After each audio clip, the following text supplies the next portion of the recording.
On your Monday episode of Locked On Raptors, the Toronto Raptors 9-game winning streak is over. They've lost 2 in a row, and it's time to freak out, is what I would be saying if I'd never watched an 82-game NBA season before.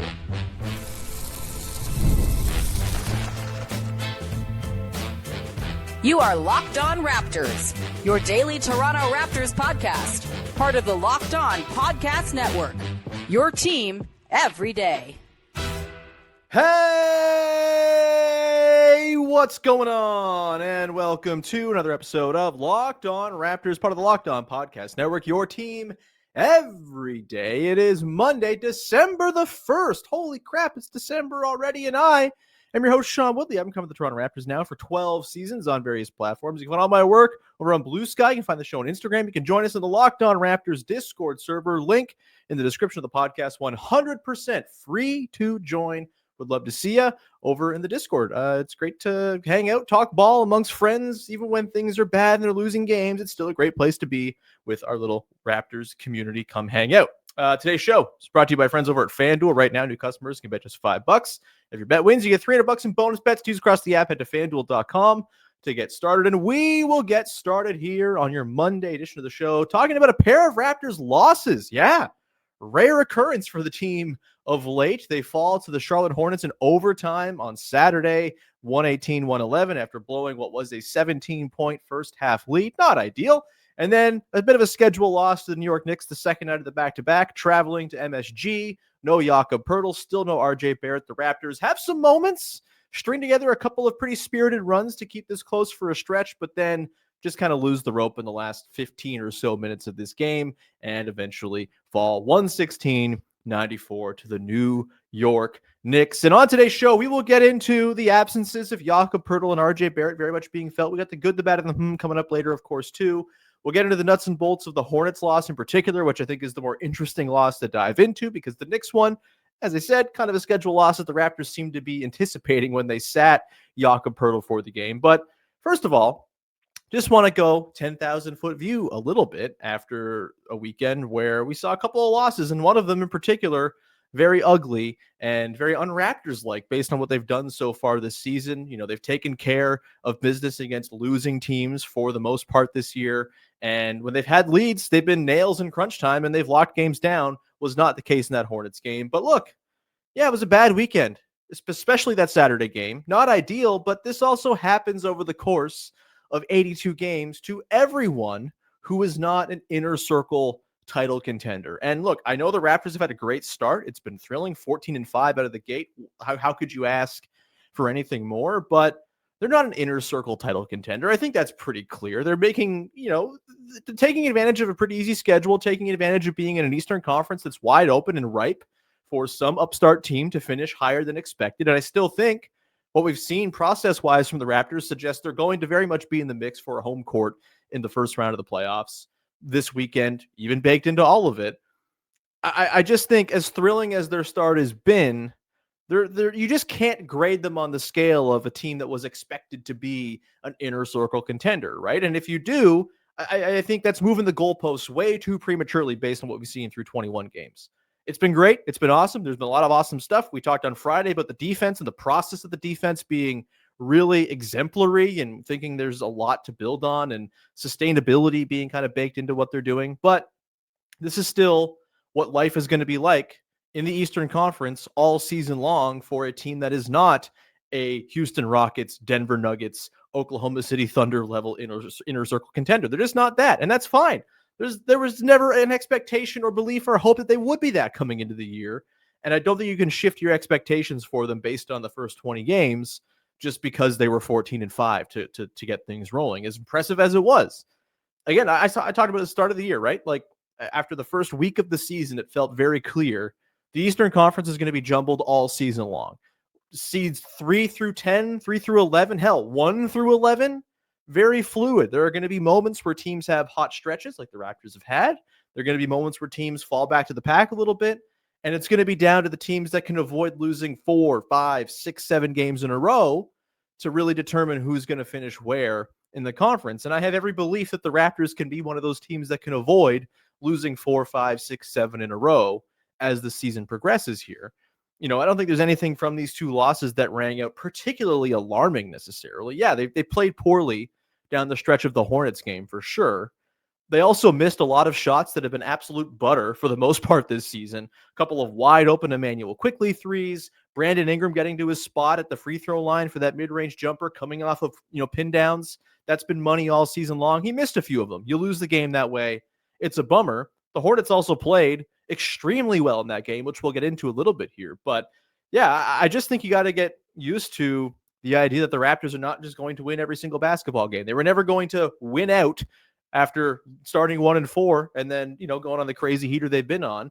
The 9-game winning streak was going to end sometime. It sucks it ended at the hands of the Hornets, but as we'll get into, that's maybe kind of a real team, especially when LaMelo Ball was not playing important minutes for them. Hey, this is life. Like, they're through 21 games, they are 14-7. If you had given anybody that offer at the start of the season, hey, you're going to be 14-7 in 21 games, the Raptors take that. Every fan in the entire fan base takes that. Things are all right. Things are looking rosy. And I always find solace when losses are kind of a result of important players being out of the lineup, right? It's not indicative of the true team's talent or ability when they're fully functioning. And yeah, you have to bake in expectation for injury. Everyone does, because everyone gets hurt now in the NBA. But even then, they could have very comfortably won that Hornets game had some things gone their way. And they had some moments in the Knicks game of like really nice punchback in a game that otherwise was a bit of a scheduled loss that I think can leave you feeling all right and warm and cozy at night. Colin Murray-Boyle's really damn good in that game. Emmanuel Quickly, a damn good playmaking and scoring game in that one. Some really beautiful live dribble passes, some nice rim assists for Quickly in that game as well. It wasn't all bad against the Knicks. They just were outmanned and tired on the second night of a back-to-back against a very good team at home that is just like never losing games at home, apparently. I think they're 10-1 now at MSG this season. Now, all that said, as sort of defensible and non-interesting as the loss to the Knicks was, you do got to win that Hornets game. Like, you got to close that one out. It was there for the taking. And to Scottie Barnes' credit after the game, he didn't let himself or the team off the hook. Said everything you basically wanted to hear. Seemed just as peeved as you or I watching that game that they lost it late. And they were seemingly the comfortably better team for like 42 minutes of that one. Credit to Charlotte. Like, they played a really, really good game at pretty much full strength with basketball poison, LaMelo Ball on the bench for important stretches of the game. They look almost like a real basketball team. I thought they defended extremely well in that game. I know Jack Armstrong in the broadcast was very upset about the whistle in that game. I thought, maybe it was a little tilted. The Hornets got away with a little more physical play than the Raptors did. Whatever. You still got to win. Like, that was a game that should have been there for them to take. And I thought, really, it was a mix of shoddy process offensively down the stretch. We'll get into the defense as well. It was not their best stretch of defense ever played. And then just some, again, shots that normally go down, not going down for guys like Brandon Ingram and Emmanuel Quickly that did them in. You run into a 5-minute spell of not scoring a basket. The worst time to do that is when you're defending a lead in the final minutes of the fourth quarter. It just kind of lined up for the Hornets that way. Ingram misses his last 7 shots in this game. He was really good for the first three and a half quarters of this one for sure. Some of those shots, they've been money all season long, right? Like we talked about, the ones where he comes off the pin down, catches around the nail. You know exactly what I'm describing because he's done it a million times and he's seemingly hit that shot every single time.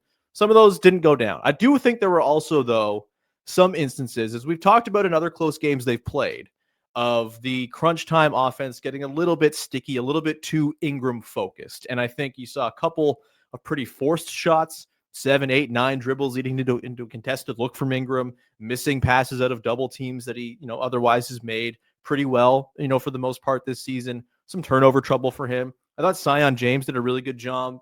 Sion James did a really good job of sort of defending Ingram physically from below as a smaller defender, kind of made it uncomfortable for him to get his shots off with balance. So that was part of it. Again, you have to give some agency to the other team in games like this too, and the Hornets played a damn good game. I thought the Hornets were really schooled, and we saw this on the final jumper of regulation by Brandon Ingram. I thought the Hornets all night long did an awesome job of just snuffing out the Raptors' sideline and baseline stuff coming out of out of bounds stuff. Like, they've been so good on those out of bounds plays all season long. We've talked about the numbers. They're one of the best teams in the league, both sideline and baseline up inbound plays. And they just couldn't get anything on these possessions in the Hornets game. They were really well scouted and were just sort of all over the pet plays the Raptors like to run. That will probably force some ingenuity and some changing up of the patterns by Darko Rajakovic and company. And I think if we've seen anything, they'll probably be just fine at doing that, considering how they've adapted throughout this season. This is what happens, right? You get scouted, you win 9 games in a row, you become the main focus of attention for scouting departments, and then you have to adjust. And I trust fully that this coaching staff and players are going to be able to adjust, but the Hornets had them figured out on those inbound plays. And that happened on the last Ingram jumper. Took him a while to just get the ball in. And I thought the Hornets just did a really good job of making life miserable in the sets where the Raptors typically end up getting it to Ingram, right? He, in those Iverson cuts where they usually kind of send him through a maze of screens to get to the other side of the floor, get the ball in the wing. It was not easy for him to navigate those sets of screens. They were all over him. There were a couple possessions where they tried to run the pin down out of the corner thing and they totally blew it up. And then it led to these sort of prolonged possessions. Sometimes it came back to Ingram late in the clock, tough forced looks. And that one at the buzzer, I thought it was just like, you had 2 dudes draped all over you, a little bit forced. And everyone knew in that instance it was going to Brandon Ingram. And considering the night Scottie Barnes was having, and we'll talk about Scottie later on, maybe that was an opportunity to sort of run something where you have Ingram off the ball doing some stuff, drawing all kinds of attention, and maybe you kind of flow through Scottie on a possession like that after he was essentially unstoppable by any member of the Charlotte Hornets all night long. Wasn't a great defensive night either. Quickly got burned a couple times, outmuscled by Miles Bridges. Disappointing stuff that they just kind of kept conceding that mismatch. And obviously Ingram on the Con Knipple game-tying 3. I mean, I get you don't want to foul there, but get a hand up at least. Like, your hands are attached to some very long arms. Like, there's probably a contest to be found there instead of just letting Knipple get the shot off totally unencumbered. A guy who just seemingly never misses shots. He's really damn good. Kind of the reason the Hornets feel like they have some hope finally.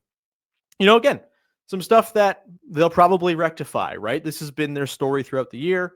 If you went back to that Mavericks game, for example, where I think they fell to 1-4, was it 1-2? I don't know what it was. It was an ugly loss early on in the season. They figured out, okay, we're doing some stuff wrong. We're having the 1-4 start, all this stuff, and they changed and adapted and sort of improved from there. I would assume that's going to happen here. This is the course of 82 games, right? Like, going back to the start of the segment. Over 82, there are going to be ups, there are going to be downs, and not every loss is existential. Not every win is the greatest win of all time. It's just all, and I think I've talked about this with Darko too. I think he has a great grasp of the long game, of the long view of how to navigate 82 games. And I would assume they will come back with a nice punch against the Blazers on Tuesday, get the Lakers Thursday. They got some fun matchups coming up. I think we'll see better than we saw from them over this weekend, particularly in that Charlotte game, where just like a lot of stuff that had been working for them all year got snuffed out, wasn't working, good shots missed, etc. Sometimes you lose. And that's the Eastern Conference. Like, even the Hornets, there are 11 real teams in the Eastern Conference when the Hornets don't play LaMelo Ball. And so that's that. We'll come back on the other side, get into just how much this team is really missing RJ Barrett and the Jakob Poeltl factor as well. It was obviously felt in the game on Sunday. I still don't think the calls for backup center upgrades are really all that founded right now. We'll get into that coming up in just 1 second. Today's show is brought to you by our friends over at Prize Picks, the single best way to play daily fantasy sports. This holiday season is one of the best times for sports as well. You got bowl games, big basketball matchups, playoff pushes in the NFL. It's all happening at once. And while we're all making choices every day, one of the most fun places to make the right choice is with Prize Picks. Prize Picks is the easiest way to get in on daily fantasy. Just pick more or less on at least two player projections, lock in your lineup, and you're in the game. It's simple, fast, and available in 45 states, including California, Texas, Florida, and Georgia. They have an extra layer of excitement as well, because you can create a lineup that takes less than a minute. The app makes the whole process smooth and intuitive. And now you can stack players together. So, individual player stats. Maybe you have a quarterback you like, where you want to take the more on quarterback passing yards, touchdowns, and rushing yards, or you want to take the more on Scottie Barnes points, rebounds, and blocks. You can do all of that by going to Prize Picks and playing with their super easy to use app. Download the Prize Picks app today. Use the code LOCKEDONNBA to get $50 in lineups after you play your first $5 lineup. That's code LOCKEDONNBA to get $50 in lineups after you play your first $5 lineup. Prize Picks, it's good to be right. Back at it here, taking stock of an 0-2 weekend for your 14-7 Toronto Raptors, who are I think third in the Eastern Conference now, a half game back, or it's like a win percentage point or two behind the Knicks, who are now number 2. And by the way, over the weekend, Friday night, it was determined the Raptors will play the New York Knicks again in the NBA Cup. We'll talk a bit more about that later on as well in the show coming up. Excited for that. Playing at home, quarterfinals. It's going to be pretty sweet. RJ Barrett, really feeling the absence of him over the course of these last few games. And look, I'm someone who came into the year pretty skeptical on RJ's impact, his ability to fit into the team as they wanted to play, and his three-point shooting and his defense, and where's it all going to fit. I'll eat plenty of crow on that. RJ Barrett's been fantastic for the Raptors this season and incredibly important to them achieving the sort of greater than the sum of their parts like identity that they seem to have. And look, when you're a team that's reliant on being greater than the sum of your parts, it's really important to have your parts. And RJ Barrett's a big one, and they're really feeling it right now. And I think it's being, exacerbated by the fact that no one has quite taken hold in that shooting guard vortex of Grady Dick, Jakob Poeltl, Ochai Agbaji, varying degrees of not quite getting it done. Look, I think Walter's had some really nice moments on offense, three-point shooting wise, and some nice plays here and there, offensive rebounding, things like that. Had a really nice putback tip last night. He's got moments here and there, just not nearly as dynamic as RJ on offense. I think he's also had some really nice moments defensively.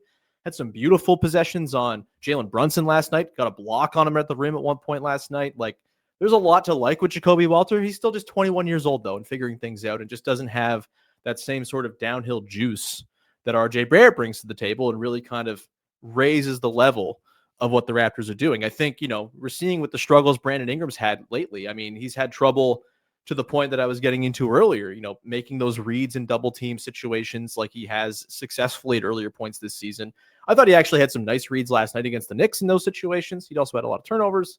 It's been a bit of a rough ride for Ingram over the last few games, but I think there's a real impact of not having RJ Barrett, because when RJ's on the floor, those reads where Ingram's seeing two, like, they become non-negotiable passes to make when RJ Barrett is just barreling into space waiting for a pass. When you don't have that same element on that second side action from a Walter or a Dick or an Agbaji, it's a little bit less of an elemental play for, Ingram to make. And he might sort of say, well, the better thing for me to do here is take a really contested shot. And sometimes that's true. Sometimes he's going to hit those. He's really good at it. But I do think RJ makes those reads easier. I think he's a more demanding cover for opposing defenses. It makes it harder to fully commit to those double teams on Ingram. And I think we're seeing the lack of RJ's most clearly impacting Brandon Ingram right now. Again, he's had some nice moments. He had the game winner against the Pacers without RJ on the floor. All that's been great. But I do think the last couple nights you've seen the extent to which Ingram misses his old Duke buddy. They didn't play together, but they have Duke kinship. And he's been really effective for helping Ingram be his best self as well as RJ. The offense without RJ Barrett, 25th on cleaning the glass over the last 4 games. Not great. They're still 5th in defense. That's great. It's holding up just fine. But yeah, the scoring, like, you just got to be able to score a lot of points to hang in the NBA. You're better off having a great offense and a poor defense than a poor offense and a great defense, at least in the regular season in the modern NBA. And that's the Raptors are feeling that these last couple of games. Not having RJ in those late game situations against the Hornets really hurt. Not having him to sort of help fill the gaps as the New York Knicks, like the wave of positive regression to the mean for the three-point shooting of other teams against the Raptors. It came all in one shot, basically off the hands of Deuce McBride solely in the first quarter last night. Having RJ would have been really helpful for keeping pace as that was happening. The offense has been able to outscore its problems for the most part this season. And, they weren't able to do that without RJ in the game against the Knicks. And so, yeah, you're just kind of feeling these compound factors. They also, it's pretty clear. 4 of their 7 worst half-court scoring nights of the season per clean the glass have come in the last 4 games without RJ, including 3 of their bottom 4. He just makes the half-court offense work. Again, some of your parts, you got to have the parts for the sum to be right. And look, I think it's interesting. This season is all about evaluating what works, what doesn't, who fits, who doesn't. And I think you'd say one of the clear takeaways from the first quarter of the season, and these last 4 games have really put a stamp on that, is that RJ is pretty essential to making this team tick the way they want it to tick. And I think his place in the Raptors' future plans feels way more secure now than it did in the summer when there was open talk of they might try to trade him at some point, and there's been open discussion of that. And, there were plenty of rumors about him at the deadline last year. I think what he's done through the first 21 games, the ones he has played and ones he hasn't, is very much said, like, hey, like, I'm pretty important here. And yeah, I'm happy to eat crow on that. It's awesome. I all along I've been rooting for it to work with RJ Barrett. It's really fun to root for a guy who's thrilled to be at home playing for the local crowd that he grew up, as a part of. And it's been great to see him really kind of cement himself as like a pretty key figure for this team. So yeah, we'll hopefully he can come back soon. I think he's going to be reevaluated Wednesday per the Raptors. And so maybe for the NBA Cup next week, maybe for the weekend, they got a back-to-back. Got a lot of games coming up. You hope he's available. You hope he can get back because, yeah, he's really important to this team. And having him around is a big deal, especially for the offense. And then, obviously no Jakob Poeltl. You feel that one, too, on Sunday in particular because the Knicks are huge and Mitchell Robinson's grabbing every single rebound and Josh Hart's grabbing every single rebound. They might do that if Poeltl's playing anyway. And I think, obviously, not playing him in that game, I think very much was a sort of schedule management decision where it's like, okay, we're trying to make sure that he's maintained and the back's right and he's going to hold up throughout the season. This game on the second night of a back-to-back against the Knicks, a really good team. We're probably going to lose it anyway. It's a scheduled loss. Also, the added wrinkle of maybe we don't want to show our full deck of cards before the NBA Cup game next week. I'm not sure if that was part of their calculus, but it could have been. Makes sense. And so, I think I don't have a problem with them sitting him in that game versus the Hornets game. They should have just won the Hornets game and made it all right, and they didn't. And that's a bummer. But, yeah, I think I'm not in some state of panic about the Poeltl situation. He's not playing back-to-backs early in the season. It's fine. Like, they have more ability to play without him now than they have at any point in recent history. Mamu, I know everyone's like, they need a backup big. They have a backup big. They have Mamu, who I know is not your traditional 7-footer, but he gives you just beautiful offensive juice and punch that you haven't gotten from backup bigs ever, that most teams don't get from backup bigs. He's not your traditional rim protecting center. He's not your big galoot out there, but he's a different kind of backup center, and he's damn awesome at being it. They also have Scottie Barnes and Colin Murray-Boyles filling in those backup 5 minutes, and I have no problem with that. I think they're just fine. I think against the Knicks, again, you saw plenty of stretches in that game where they were not bothered by not having a center out there. In fact, it was kind of an advantage because they were able to kind of spread the Knicks out, force Towns to guard in space, all of this stuff. It's not like they're totally destitute without Jakob Poeltl. And I know there are calls I hear it all the time from corners of the fan base, whether it's the Discord, YouTube, whatever. It's just I've yet to see someone pitch a backup center that's going to actually move the needle for this team to play specifically the 17 to 20 games Jakob Poeltl doesn't play because he's out for back management or whatever. And I just don't think in this modern NBA you can have luxuries like an incredibly good backup third string center. You can't get words out. You just can't, right? Daniel Gafford, I'm sorry, he's not going to be a Toronto Raptor. There's no way to make the money work, and he makes $16 million a year or more through 2029. That's not happening. You're not going to devote $45 million to Jakob Poeltl and Daniel Gafford as your two centers for the next half decade. It's just not happening.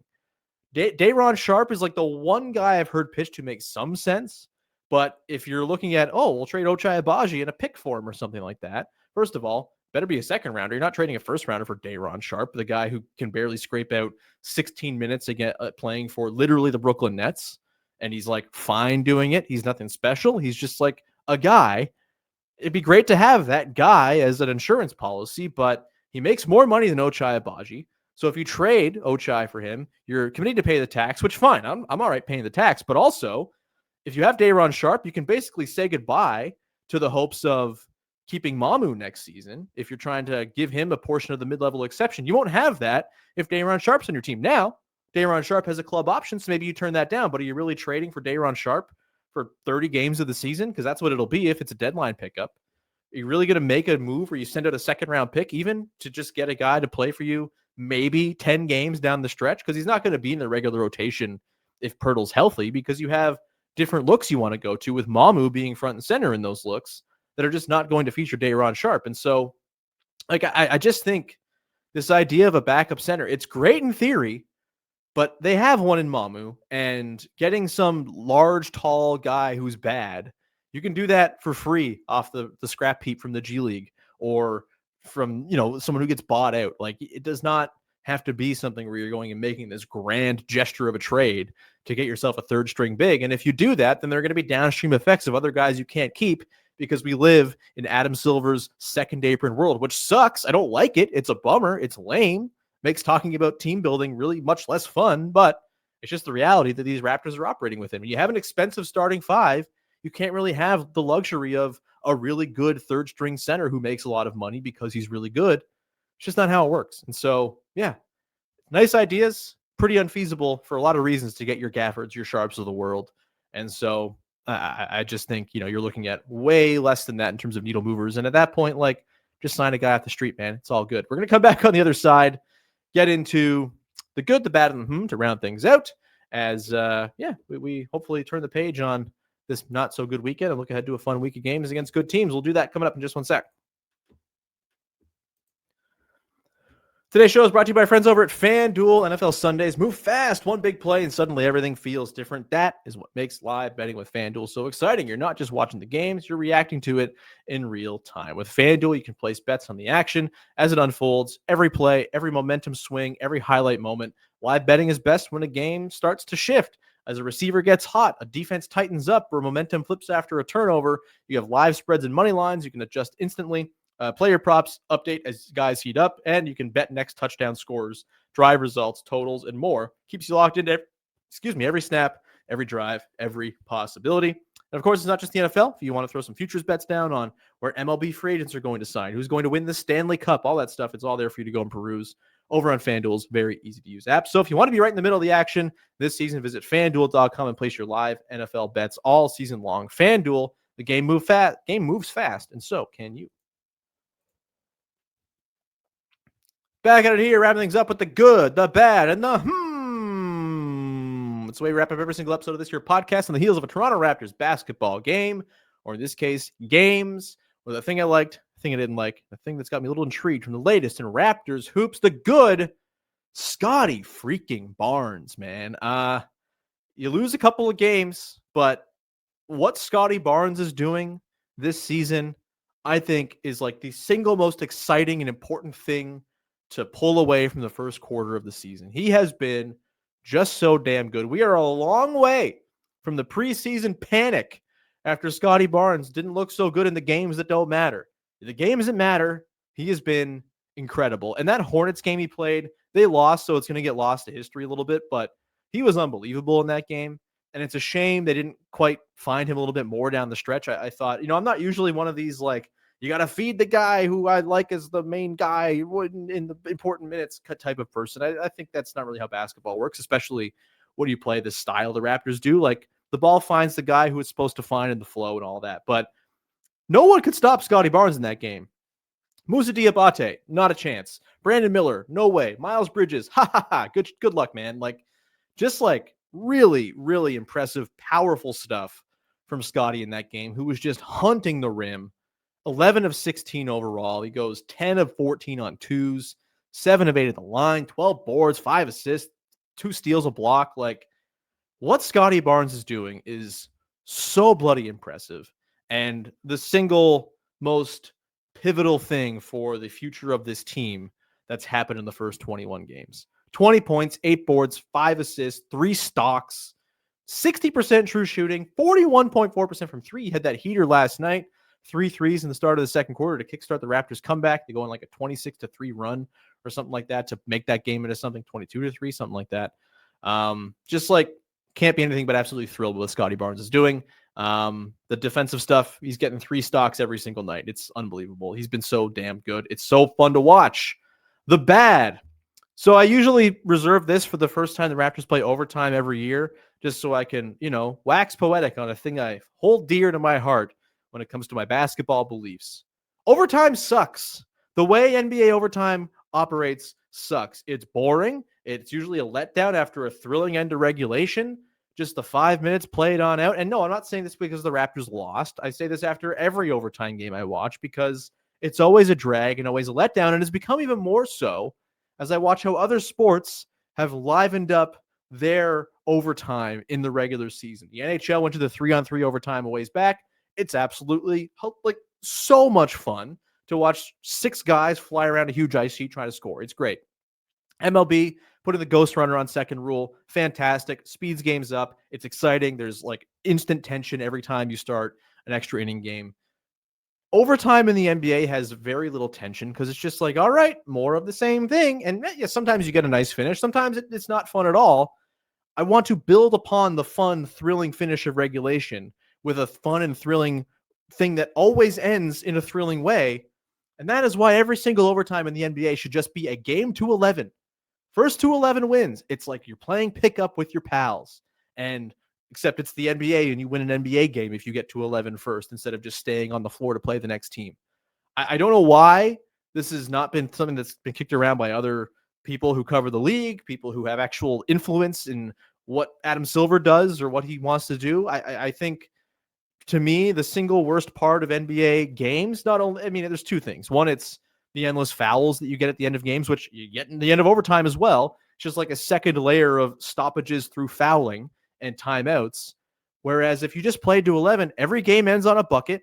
It's the Elam ending thing. And you're not doing the Elam ending thing all the time. You're just using it when it's overtime and you're trying to get in and out, not play double overtime. For the number of times you get like a quadruple overtime game on a random night in the regular season, it's totally worth trading it in for every single game to end on a bucket at 11. That, to me, it's just such an easy rule change that I cannot believe has not been thought about some more.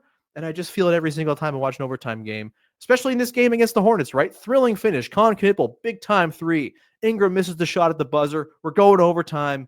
And then it's just kind of a drag. Give me the game to 11. It would be faster, probably. Like, you're not going to get bogged down in this sort of half-court nastiness. You're not going to get bogged down in the free throw game at the very end. You're just playing to 11, ending on a bucket. Nothing more fun. And you still get, and I know this has been sort of the pushback to Elam ending for other games, like a target score finish and, regulation, for example, is like, yeah, but sometimes it's fun when a game ends on a defensive possession. That's totally fair. I agree with that. But you can swap out that in overtime and just end on a bucket. And I think that's great. And you have that for overtime. You can end regulation on defensive possessions all you want.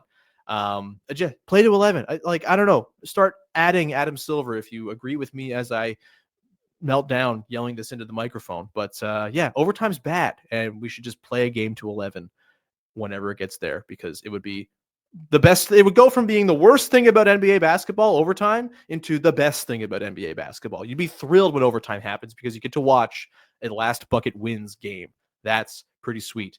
Anyway, the Knicks.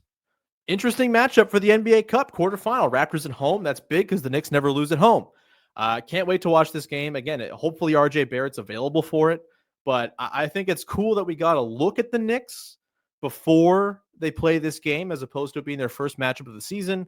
You get to kind of go to the lab a little bit, get some film, get some stuff to work on. And the Knicks obviously have this too.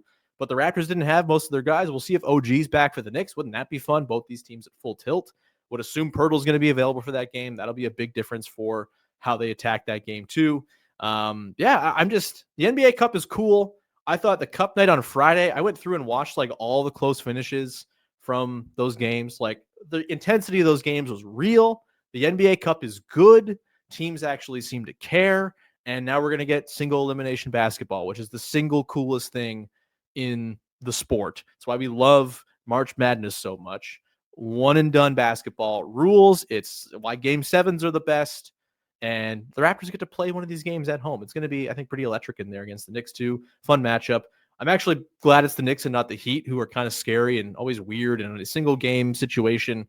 I'm not having any part of Eric Spoelstra and that mad wizard dude, considering his success in play-in tournaments in the past. But I am very much excited for Raptors Knicks in the Cup next week. We'll talk about that at length. We'll probably do a preview with one of our guys from over at Locked On Knicks as well.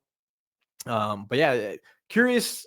I do want to know if the decision to rest Yak in that game was in any way influenced by the quarterfinal matchup, and just kind of wanted to not reveal all the cards before playing. Not that the Knicks don't have advanced scouts and pro scouts who go and watch the team when Jakob Poeltl's playing. Like, obviously, last night was not the first time the New York Knicks have watched the Toronto Raptors play basketball this season, of course. But yeah, just an interesting wrinkle, and I cannot wait to see that game next week. It's going to be a ton of fun. And we'll preview it at length as we get closer next Tuesday to that game. We're going to leave it there. Thank you so much for rocking with the show. As always, please follow, subscribe, rate, review, tell a friend. It's always appreciated when you support the show. However it is you choose to support the show. Join the Discord. Link in the description of the podcast. 100% free to join.